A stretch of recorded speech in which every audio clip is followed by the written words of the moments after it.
অসুস্থ রাজ্যপাল সিভি আনন্দ বোস সূত্র মারফত জানা গেছে ওনার হার্টে ব্লকেজ পাওয়া গিয়েছে। ওনাকে কমেন্ট হাসপাতালে ভর্তি করা হয়েছে। সেখান থেকে রাজ্যপালকে অ্যাপোলো স্থানান্তরিত করা হতে পারে বলে সূত্রের খবর। ওনার বাইপাস সার্জারিও হতে পারে বলে খবর মিলেছে।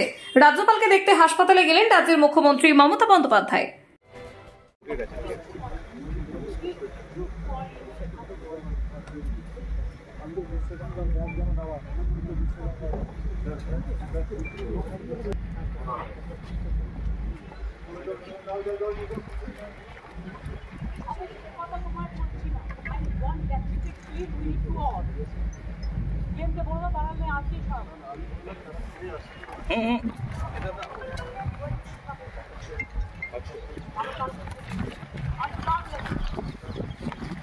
গভর্নর সাহেবকে দেখতে গেছিলাম, আমি হঠাৎ করে ভর্তি হয়েছে, ওনার শরীরটা খারাপ।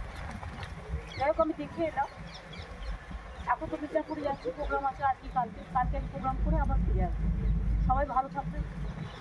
দেরি হয়ে গেছে।